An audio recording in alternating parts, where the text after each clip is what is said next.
Bom, então, minha gente, dando seguimento aí nesses estudos sobre ação e sobre processo, né? Estudamos processo, o processo de conhecimento, o processo de execução, que no processo de trabalho é diferente, os requisitos da ação, requisitos do processo. E agora nós vamos ver nesse vídeo, lembrando que são vídeos de resumos, não é um curso completo sobre petição inicial, isso a gente tem no nosso canal lá do WWRM Curso Jurídico. Aqui são resumos, né? Então nós vamos fazer um resumo hoje, dividido em dois vídeos, de petição inicial. Isso é muito importante, falar de petição inicial nunca é demais, mormente depois da chamada reforma trabalhista, que trouxe para a gente um medo, um receio de fazer ação. Vários colegas me procuraram e disseram assim para mim: olha, Benizete, eu não quero mais fazer ação trabalhista quando saiu a reforma. Por quê? Ah, porque agora tem honorários advocatícios se eu perder. Ah, porque agora tem que fazer a petição inicial totalmente líquida, eu não sei fazer cálculo trabalhista, então nós precisamos realmente saber fazer uma petição inicial. É claro que aqui eu não vou dar para vocês uma estrutura de uma petição inicial, não vai ser aquele curso completo do que tem, do que não tem, né? Não é o momento, mas a gente já vai dar assim, um petit comité, um bom resuminho daquilo que a gente não pode deixar de ter na petição inicial. Primeiro, a gente tem que lembrar daquele princípio lá da CLT e do CPC. No CPC, no artigo 319.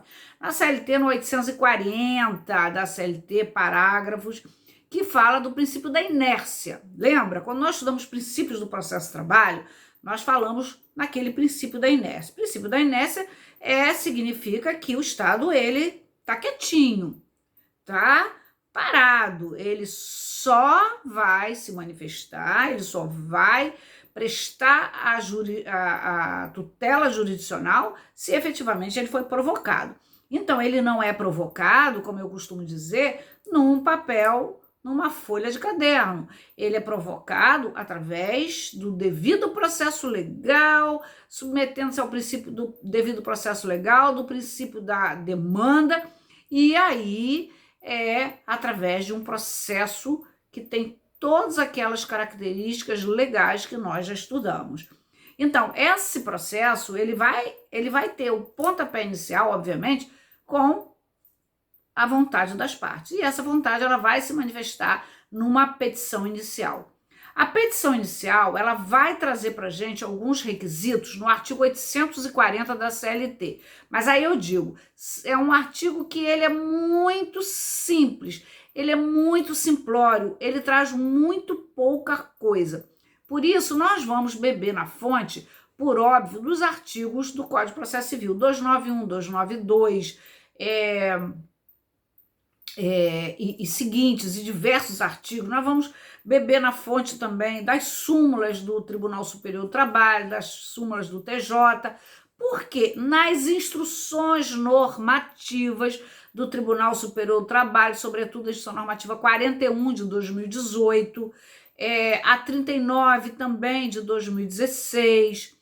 Por quê, gente? Porque o artigo 840 da CLT ele vai dizer o seguinte: sendo escrita a reclamação, deverá conter designação do juiz, a qualificação das partes, a breve exposição dos fatos de que resulte o dissídio, o pedido que deverá ser certo, determinado e com indicação do seu valor.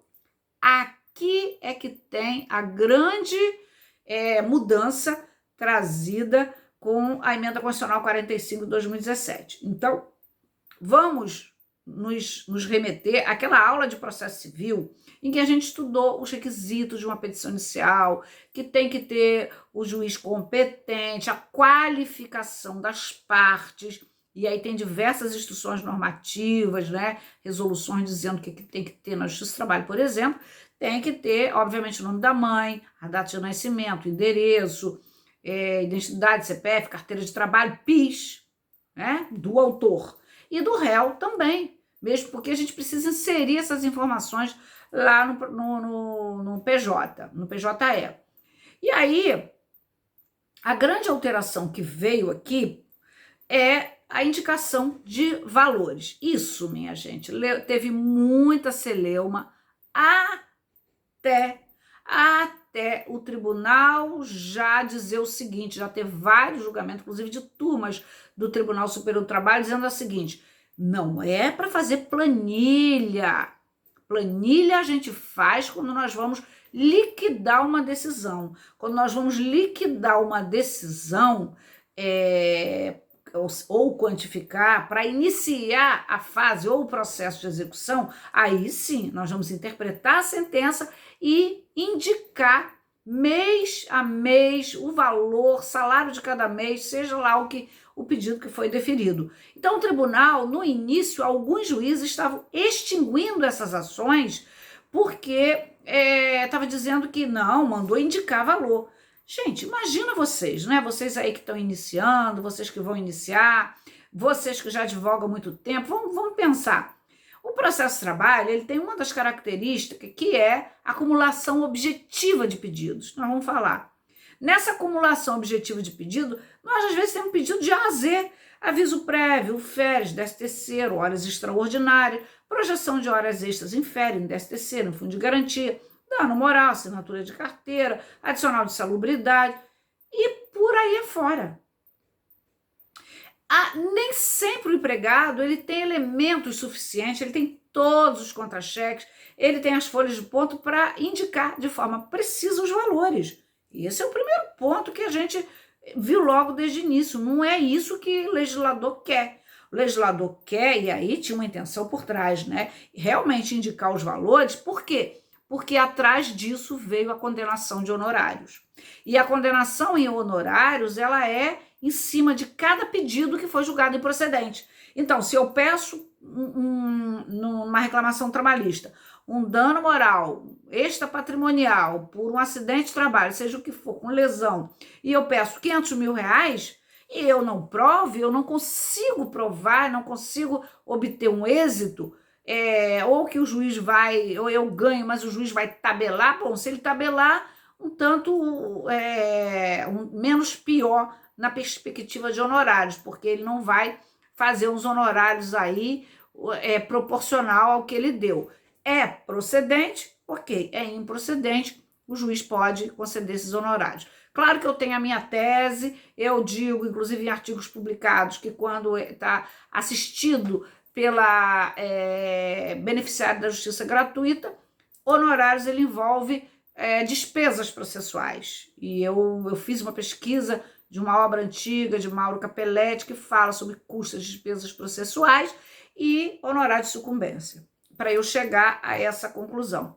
Por isso que, mas essa teoria à parte, que hoje já é uma teoria já, inclusive no TRT da primeira região já acolhida, mas o fato é que você tem que indicar valores. Mas não é planilhar, é dizer, bom, se eu acho que as minhas horas extras estão estimadas em, sei lá, em 100 mil reais, eu vou botar lá 100 mil reais, eu faço um cálculo por alto, utilizo-me do último salário e faço algo mais superficial. Mas também essa ideia do legislador de indicar o valor na petição, tem que indicar.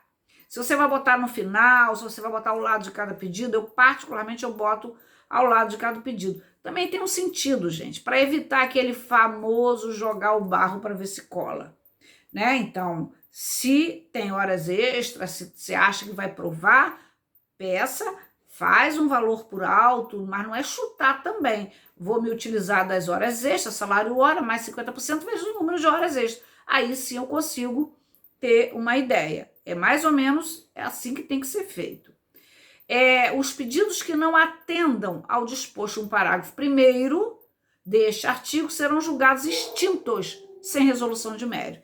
E foi aí aquela avalanche de ação extinta sem julgamento de mérito, que o juiz tinha entendido no primeiro momento, e eu nunca concordei com essa teoria, de que tinha que planilhar.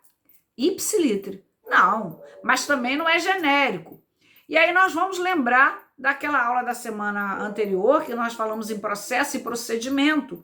segundo o qual o procedimento pelo rito sumaríssimo, desde que a lei entrou em vigor, ela é de 2000, né? Ela é de 2000 ou de 1999, já tinha que fazer ação com a indicação de valores. Essa exigência no rito comum ordinário não existia, jamais existiu, passou a existir agora com a alteração, com a chamada reforma da CLT ou reforma trabalhista, né? Eu particularmente não gosto disso. Então vamos lembrar que essa planilha ela não precisa de ter. Pedidos, né? A petição inicial, é óbvio que ela tem os elementos da petição inicial, ela tem que ter os sujeitos ou partes, o objeto do pedido, o pedido mediato. O que é o pedido mediato? É aquele pedido que vem depois no final. O que eu quero com a prestação jurisdicional? O imediato, eu quero a prestação jurisdicional, eu quero que seja condenado a quê? A pagamento de horas extraordinárias, a anotação de carteira, é isso que eu quero no final das contas. Bom, outra coisa muito importante, e é aqui, minha gente, que o advogado se perde. Quando eu dou essa aula no curso, mas aí é um curso com muitos videoaula, com PowerPoint, causa de pedir. O que é a causa de pedir? São os fatos, são as ocorrências objeto desse litígio levado à justiça. Né? Está previsto no artigo 840, parágrafo 1º. Como eu disse, muito simplório. Inclusive, vincula-se ao princípio da simplicidade das formas que nós já estudamos. E quando eu vou dar esse princípio, eu digo o seguinte, olha, princípio da simplicidade das formas, mas nem tanto. Porque toda vez que a parte ela não estiver se utilizando do ius postulante, que ainda existe no direito processual do trabalho, embora em desuso, mas existe, e que ela vai contar com o técnico, que é o advogado, é óbvio que essa causa de pedir, ou seja, os fundamentos do pedido, precisam ser contados no encadeamento lógico. Precisam ser contados de maneira que fique razoável. Então, por exemplo, se eu vou pedir horas extraordinárias, eu tenho que contar, eu tenho que declinar o horário de trabalho, de entrada, de saída, quantos dias da semana, qual ou quais os intervalos que existiam para dimensionar a existência ou não de horas extras. Inclusive dizer, não recebia pelas horas extraordinárias, conforme faz certos os livros de ponto, conforme faz certos contra-cheques. E ainda posso dizer mais. A empresa obrigava o empregado a registrar o ponto e retornar para trabalho. Porque, é claro, né, minha gente, isso é o que acontecia muito. Acontecia muito, muito, muito mesmo. O mote das horas extraordinárias, via de regra, não está na questão de que ele fazia, a empresa registrava. Normalmente a empresa não. Sobretudo, vamos lembrar, a empresa que tem mais de 10 empregados. Ela precisa manter aí, agora não, são 20, né? Ela precisa manter aí o registro de horário dela. Então, se ela precisa manter o registro de horário, no momento que esse empregado vai para a justiça e pede, ele vai ter que mostrar, exibir. E, obviamente, que ele não vai deixar, se ele pratica jornada excedente e não paga e não satisfaz esses valores, obviamente que ele não vai deixar isso aí. Então, a forma de mascarar sempre foi muito assim, bota o dedo, passa a senha, volta para trabalhar. O setor bancário, antigamente, tinha muito. E eles chamavam de marretar o ponto. Como é que era o nome disso? Eu atendi muito bancários assim, marretar o ponto. A gente marretava e voltava para trabalhar. Ou seja, batia e voltava para trabalhar. Durante muito tempo era livro de ponto, né? Bom, mas isso daí faz muito parte daquela aula que a gente vai ter aqui no nosso resumos, em resumos, provas no processo de trabalho. E lembrando que provas a gente tem um curso completo lá no nosso canal do site, que é um curso com 20 videoaulas.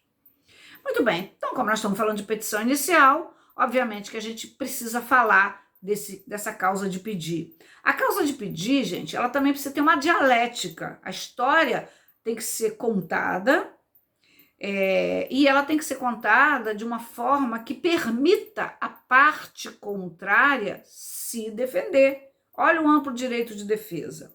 Porque se ela não tiver bem contada, por exemplo, se tiver pedido, não tiver causa de pedir, nós estamos diante aí de uma inépcia clássica. Tem pedido, não tem causa de pedir.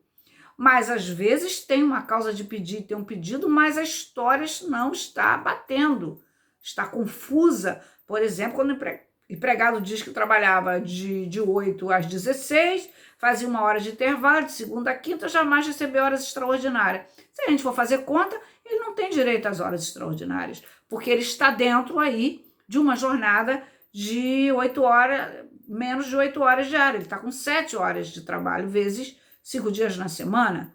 Só que, às vezes, ou ele não fez a conta de forma correta, ou, às vezes, é aquele empregado que tem uma jornada contratual de 6 horas. E isso precisa ser dito na causa de pedir. Portanto, a causa de pedir tem que ser muito bem contada, não pode ser confusa, porque ela inviabiliza o amplo direito de defesa e leva essa história toda para uma inépcia. Muito bem. Então, essa simplicidade das formas, quando está assistido de advogado, não é bem assim que a banda toca. Tem que ter, não preciso dizer o direito, eu não preciso, às vezes, na petição inicial, dizer o direito, transcrever artigo, transcrever súmula. Eu gosto, às vezes, de botar a súmula entre parênteses, às vezes gosto de botar o artigo entre parênteses, dependendo da situação, dependendo do caso. Por exemplo, julgados, que às vezes precisa botar, tem um que eu gosto de botar, que é que quando não é pago as parcelas resilitórias na primeira audiência, devido 50%, incide 50% do valor. Ok, é o artigo 467 da CLT. Mas acontece que tem também julgados, não é súmula, de que 40%, a multa de 40% também na primeira audiência, ela é considerada parcela resilitória. Então, eu também posso pedir que, se não for depositado, se não for pago, é devido também essa multa de 50%. Nesse caso, eu preciso dar uma fundamentada. Por quê? Porque não está na lei, não faz parte do artigo 467, não se compreende que são parcelas resilitórias, mas, obviamente, que são. Né? Obviamente que a súmula que é a multa de 40%. Então, só para dar um exemplo aí de que a fundamentação não deve ser de tudo. É claro que o juiz sabe os artigos da hora extra, os artigos da carteira, da assinatura de carteira. Não há necessidade da gente desfiar esse rosário todo. Mesmo porque tem aquele adágio que diz assim: dar-me os fatos que dar-te-ei o direito. Então, há situações que a gente precisa botar assim, mas evitar de transcrever. Muito bem, dentro dessa linha de pedido, né, causa de pedir e pedido. O pedido, obviamente, por força do em boa hora, o Código de Processo Civil 2015, ele acabou aquela história pedido certo ou determinado. Não, é certo e determinado. Eu tenho que fazer o pedido precisamente. E, minha gente, fazer o rol de pedidos é muito importante. Eu sempre, quando eu dou essa aula no curso, eu digo assim: olha, vamos fazer o rol, vamos ler esse rol, vamos deixar ele dormir de um dia para o outro, se a gente não tem muita experiência. No outro dia, nós vamos ler a causa de pedir de novo, todos os fatos, e saber se tem consonância, se está inepto, o que está pegando aí, que faltou, ou o que não está bem pedido. Por exemplo, nessa história das horas extras, eu posso pedir horas extraordinárias. Tá. Horas extraordinárias acrescida de 50%. Por exemplo, se eu estou pedindo também a integração da comissão na base de cálculo dele, a comissão que o empregado recebia, entre aspas, por fora. E eu estou também tendo um pedido lá da linha A ou B que seja reconhecida a comissão com as correções nos seus registros funcionais. Quando eu vou pedir horas extraordinárias, eu devo pedir, para ficar um pedido certo e determinado, eu devo pedir assim: considerando em sua base de cálculo o salário registrado e a média mensal das comissões conforme pedido acima, né? Para poder ficar a coisa correta. Obviamente, sobre comissão, tem aí a súmula 340, tem uma forma de calcular diferente, mas elas integram a base de cálculo para os demais pedidos, sem dúvida nenhuma. Aí eu vou pedir 13º, gratificação natalina, com base no salário pago e as comissões pedidas aqui acima, conforme pedido nessa ação. Isso é muito importante, porque às vezes a gente prejudica o cliente, ou às vezes a gente impede uma defesa adequada, correta, que atenda ao princípio da ampla defesa. E aí, como eu já disse, o pedido ele pode ser imediato ou imediato, já falamos, né? Lembrando que com relação a juros e correção monetária, eu não preciso pedir, tem a súmula 211, ela já é automática, não precisa de pedir, porque o juiz ele vai apreciar o que se pede. Se eu não peço as horas extraordinárias com base no salário integral, o juiz pode não dar. Ele, a rigor, ele vai dar com base no contra-cheque, né? Ele vai ter essa dúvida, ainda que eu tenha pedido isso acima. Isso vai gerar uma dúvida, isso vai gerar embargo de declaração. E às vezes essa questão vai se postergar até a fase de liquidação. Então isso é outro problema que a gente tem que ter muito cuidado. Claro que o pedido, ele envolve pedido simples ou pedido cumulados. Está lá previsto no artigo 319 do Código de Processo Civil. Tem o pedido principal e o pedido acessório. Lembrando que os juros de mora eu não preciso necessariamente pedir, mas ele é um acessório. Como é um acessório, a projeção das horas extraordinárias em repouso semanal remunerado. Eu só tenho o RSD se eu tiver o pedido das horas extraordinárias, né? Então, essa coisa do pedido implícito é muito perigoso. Por exemplo, férias do período aquisitivo de tanto a tanto, com base no salário integral. E 1/3 da Constituição Federal. Será que é um pedido implícito? Isso, a jurisprudência não é muito afinada. Há aqueles que entendem que não precisa pedir, que o juiz pode dar, e há aqueles que a defesa, se eu estou fazendo a defesa, eu digo assim, não, mas ele não pediu. E aí, quando eu examinar, quando eu for conferir a sentença, o juiz deu o 1/3 constitucional. Aí eu vou fazer um embargo de declaração e dizer que está extra petita. Não houve, está ultra petita, não houve esse pedido. Né? Então, isso tudo a gente tem que ter muito cuidado na hora de elaborar a nossa petição inicial.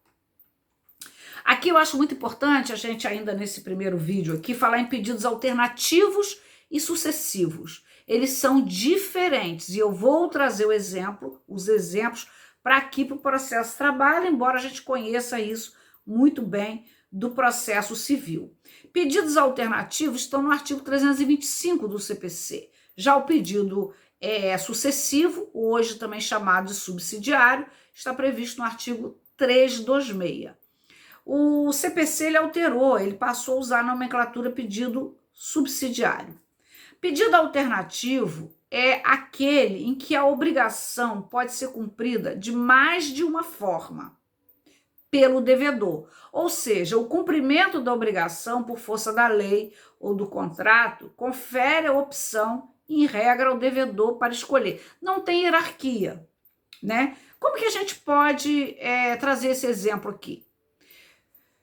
Vamos trazer o exemplo agora para o processo de trabalho.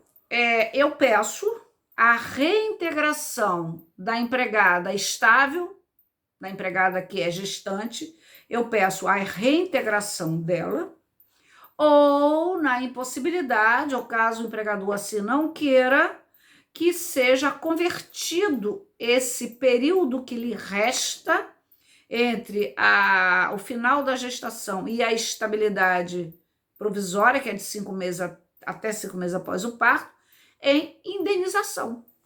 Então, o empregador, ele ao receber, eu posso pedir uma antecipação de tutela para que o juiz reintegre, provo que ela está grávida, peço a reintegração. O empregador diz assim, não vou cumprir, não quero ela aqui na minha empresa, não vou aguentar mais ela 6 meses, aqui ela está só com 3, então não vou reintegrar. Então, eu tenho que fazer um pedido alternativo obrigatoriamente. Por quê? Porque nesse caso aqui, a obrigação primeira é o estável trabalhar, é a gestante trabalhar e não ela ser indenizada. Tá? Então, esse é um exemplo aqui muito bom, muito clássico. Então, portanto, ela pode ser cumprida de mais de uma forma. Já os pedidos sucessivos ou pedido subsidiário, né, que a nomenclatura alterou, ele pode também se dar quando o juiz escolhe o segundo, quando se torna impossível cumprir o primeiro. Quer ver uma coisa? Vou usar o mesmo exemplo. Eu entro com a ação, não peço antecipação de tutela. O juiz a empresa vai se defender, o juiz vai marcar uma audiência para, sei lá, 8 meses depois. Quando essa audiência vai ocorrer, a mulher já deu à luz, já está com uma criança grande, já teve o parto, já está com essa criança grande. E lá, quando eu fiz o pedido, eu fiz corretamente a reintegração dela. Na impossibilidade, quer seja porque o empregador não deseja reintegrá-la, quer seja em razão do decurso do tempo, que seja acolhido o pedido sucessivo ou subsidiário da indenização correspondente. Claro que o juiz não pode acolher mais o primeiro, da reintegração, porque já passou o período dela até da estabilidade. Ela está de licença maternidade, já terminou até a licença maternidade, vamos supor, então o juiz não pode nem reintegrá-la. Certo? Então ele vai acolher o pedido subsidiário. E são esses exemplos assim, né? A grande diferença é, no primeiro alternativo, o empregador pode, ou o réu pode cumprir a obrigação de 2 formas. É aquela coisa, no processo civil eu gosto muito desse exemplo, me devolve o veículo, né? Me dá o veículo da forma como eu comprei, com o banco de couro, com a cor vermelha, vermelho sangue, vermelho paixão, ou me dá o dinheiro de volta acrescido aí de uma multa. É isso.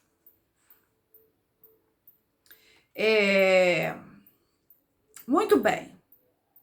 Vamos lembrar que a gente tem ainda acumulação objetiva, que eu quero falar isso de inépcia.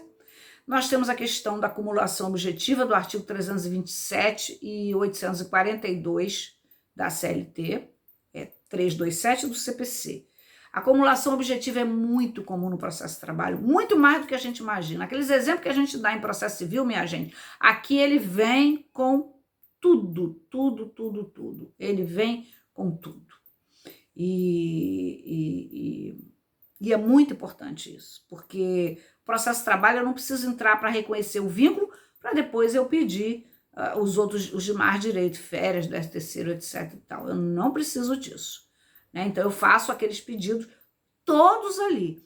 Reconhecimento de vínculos de emprego. Aí eu quero férias, aí eu quero 13º, aí eu quero as horas extras, eu quero recolhimento previdenciário, quero recolhimento fundiário. Eu vou fazer essa acumulação objetiva de pedido que o processo de trabalho permite. Claro que desde que eles sejam afins.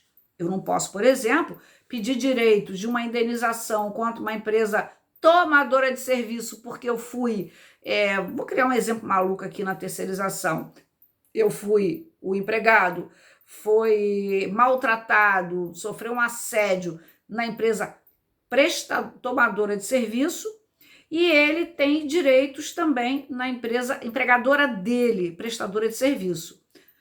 Na minha opinião, não dá para ele acumular ali, porque quem é empregador dele é a empresa terceirizada. Na outra, ele tem uma relação diferente. Claro que há entendimentos de que se decorre de uma relação de trabalho, poderia ser ali. Mas aí vão ter que ser 2 ações distintas. Uma contra aquela empresa e outra contra a terceirizada. Ah, mas ela é responsável subsidiária. Ok, eu posso botar ela responsável subsidiária nas obrigações decorrentes em relação à sua empregadora, porque se ela não pagar, quem vai pagar vai ser a empresa tomadora de serviço, certo? Bom, aí eu vou dar uma fechada aqui nesse primeiro momento, para a gente depois falar de inépcia e de emenda à petição inicial, ok?